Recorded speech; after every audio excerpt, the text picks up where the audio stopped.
A question for both of us. Yeah. What is the worst thing that you have ever done? That's implicating statements. What's the worst thing I've ever done? That's kind of implicating. That is a very deep Tell you what, question. Linx, you can think about it. I'll go ahead and go first. So the worst thing I ever did was kill a baby moose. So when I was in high school, what? Yeah, of course. So when I was in high school, I was in a bunch of the people that my parents were associated with. They enjoyed hunting, and to be part of that culture and to be with them, stuff like that. It was like in this like boony French, like francophone, upper northern Ontario kind of a community. So I went out hunting, and here's the thing. I'm extremely good at hunting. I'm extremely good at whatever I do, but like was really good. I'm a very good shot. I'm a very good tracker, and I'm a very silent. I'm very good at hunting. So I came across so I came across with one of the older gentlemen of like that group, and I came across not only a fully grown female moose, but a fully grown calf and stuff like that. I had a calf tag. They had the full grown tag, stuff like that. So once again, those like fraction of sections, he pulled up his gun before I got the opportunity to, and it's just like, oh, okay. So I pulled up, and we took down both of them in like less than 5 seconds. And then we had to go over to their corpses, slice them open, pull out all their insides, and as you pull them out, the heat expands. You know what? Here's the thing. A lot of people don't understand this about dead bodies. They don't bleed as much as you guys think they do, but they smell and they're heated. So like when you open up a dead body, blood mist, stuff like that. When you open it up, it comes out as like a heat. Like the inside of your body is a lot hotter than the outside, especially when it's in fall and October. So it's just this perpetual heat. And then if you're ever like dealing with field games, in order to actually like deal with it, the first thing you have to do is you have to cut out the butthole, and you have to tie the butthole, in a knot, because otherwise the poop might slip out and get through all your meat and contaminate everything. So you have to cut out the butthole, and then you have to cut out the guts. You have to pull them all out and field dress it. It's just not. So that's what I was gonna say. That's probably the worst thing I've ever done, is actually have to field dress a full-grown moose. And because I was a new guy on campus, they're just like, all right, Jake, deal with it. I'm like, fuck, I have to deal with this. Have I ever felt like my life was dangerous? Skyray there. Yeah. So here's the thing. You guys don't know a lot about like my life that I grew up in, but like I was almost almost murdered once and stuff like that. Like that's the kind of environment I grew up in. Like I had somebody like come into my house on Christmas, like go into my bathroom and like drown me in the tub as I fought them off and stuff like that. Fuck? Yeah, look, I was like 6 years old when some guy came into my house, went to my bathroom while I was like having a bath and tried to drown me on Christmas Eve. Like, so is my life dangerous? Yes. Like it was, definitely. I'm still trying to figure some of this shit out you're saying that's coming out of your mouth. So yeah, long story short, they were a cousin of ours who had like a bad home life, stuff like that, and then they came over to our place for Christmas Eve to like have a dinner with us and all this kind of stuff, and they just became really jealous of how much my parents loved me instead of like, and how little their parents loved him, stuff like that.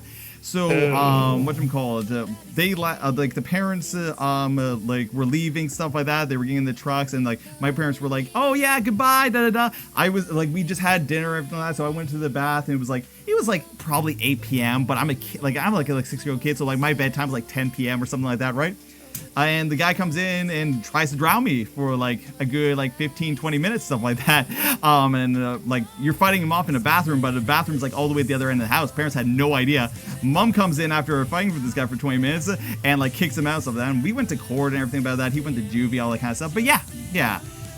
Like, and even after that, like I used to like fight every single day at school, stuff like that, to just literally live. So yeah, my life was dangerous all throughout my life. It's all good.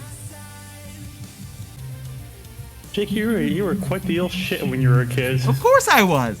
Do you think you grew up to be somebody like me, somebody so hardy and resilient to everything in life, if you haven't got your like the shit kicked into you when you're a kid? Like, come on. That's a good point. Like everybody like approaches me, stuff like that, and they're just like, "Oh, Chick, how do I deal with this problem And like, it's so big and stuff like that. And I agree with you that the problem that you're having right now is big in like your life and is important.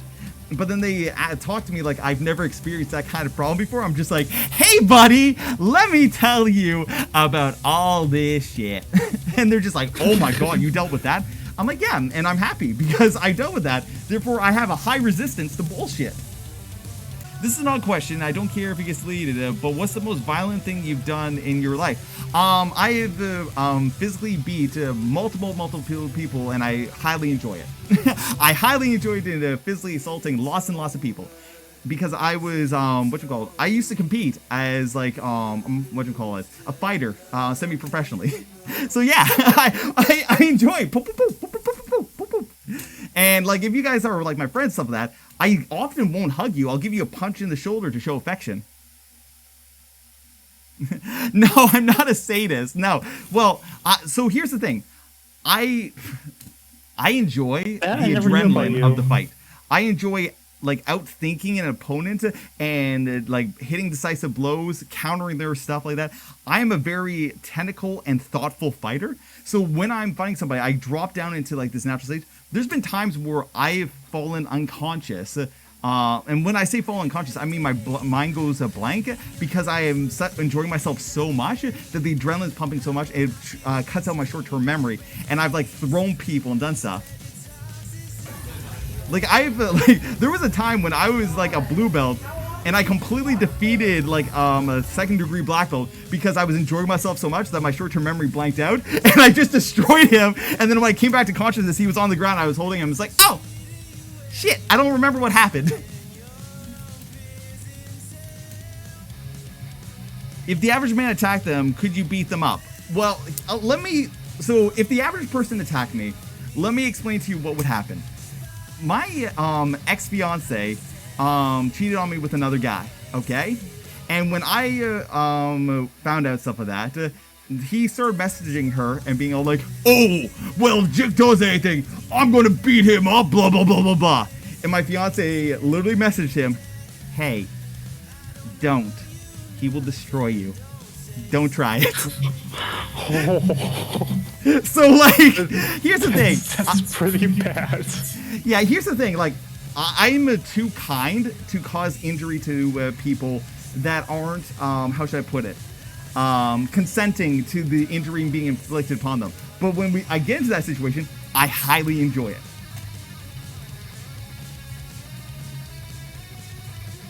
I actually never knew you played semi-professionally. Wolfbat asks, Jik, where do your thoughts go when you forget them? Can you explain it? Yeah, sure. So, if you've ever been stressed, if you've ever been in a dangerous situation, if you've ever been in a time in your life where, like, there's a bunch of stuff going on, like, let's say you had a very important test, right? And just before you go to the test, you've studied all night, you've studied all morning, you get to the test, you sit down, and all of a sudden you forget everything you studied. That is an effect of adrenaline. Adrenaline wipes out short-term memory, and the more adrenaline in your system, the more dramatic that effect is, okay? So when you get to a high stage of athleticism, like I was, stuff like that, and like I am still today, I will have multiple times during my high states of athleticism where my short-term memory will be completely wiped out, and I won't remember what I've done because there's just so much adrenaline pumping through my system. Yeah, this is why me and Wild are the best buds. Both me and him like to like spar against each other. We're kindly violent. Kindly violent. I want to actually fight someone. It feels like something I would enjoy, but unfortunately, more violent reasons than the bad things. Here's the thing, Sky. You think you might enjoy fighting, you'll have all these fantasies about it, but when you actually get into it, it's just messy. Like, you'll have every thought, like, you'll have these shower thoughts of, like, yes, I will dodge to the left and punch him, and then I'll trip him, I'll do this kind of thing. 9 times out of 10, a fight doesn't just, like, go here all the time. It goes on the ground, because somebody will tackle somebody, and then you're just rolling on the ground, throwing punches at each other. That's, like, 90% of fights between untrained people. Wolfie asked me, in those states where I like essentially like my mind shifts out of like concentration, do I have a word to bring me back? No, dude, it's literally chemical. It's chemical and adrenaline. There's no word to bring you back or anything. What are you talking about? That's some fantasy bullshit. That's some like whatchamacallit. That's some Incredible Hulk bullshit. No, it's literally chemical, and you're only in it for maybe about a quarter of a second to like 3 seconds. Like, it doesn't last long. Like, real talk, before you go into that mode where your mind blanks out, stuff like that, you actually see the entire world in slow-mo. Like, you legitimately see the entire world in slow-mo, and like, it slows down, you're able to perceive a lot more. I enjoy getting to those modes of slow-mo in my athleticism. Yeah, I think they were thinking of hypno. No, it's not hypno. It's adrenaline. It's the opposite of hypno. This exactly. So Wild knows what I'm talking about because we've both been there. The slow-mo moments are great. So here's the thing. The slow-mo moments, I can remember them clearly, even from like multiple years. One of them happened during volleyball. Like, real talk. Of all the things, one of them happened to a volleyball game where like I could just see the ball and everybody's moving slowly, and I'm just like, I got this shit. And I just like darted across the thing and was able to like slide. Wait, I was like slide and like poof it perfectly, and we won the fucking tournament from that shit. Do you think that you're alive right now, or that you're dead and your whole life being played out as a mind over again? Nah, yo, Trumpet. That is some like how should I put that? That is some like, oh, am I high right now? Oh, it's big brain, but it's also small brain. Like it's the big brain, like, oh, I'm so high right now, I'm gonna think it like out like that. But in reality, it's just like, no, bro, because when you die, it's just an adrenaline boost and things slow down, and then you're done. Your favorite slow-mo was a headlock slam? Dude. Hell yeah. Wild's like, I would not risk something like that. Here's the thing. Wild's not wrong. I had a friend of mine come up from behind me to hug me from surprise, and I elbowed them so hard by accident that they could not breathe for about a minute and a half. Like, they were like compressed on the ground in front of the made-for-you tent at a con, because they just couldn't breathe. Remind me never to spook you, IRL. I've gotten better in the more recent years of that, but when I was like just like a year off of like doing my constant fighting stuff like that, any physical touch to me would trigger a response. There was a point in time, maybe about even like only like 2 years ago, that if you touched my belly, it would reactively flinch and like clench to anticipate a punch coming into it. So like nobody could like give me like a belly rub unless I really, really trust them, because it would actually cause me physical discomfort and pain. Oof. Yeah, because it would react by like clenching. Yeah. Oof. I used to practice doing that because like I would get punched all the time.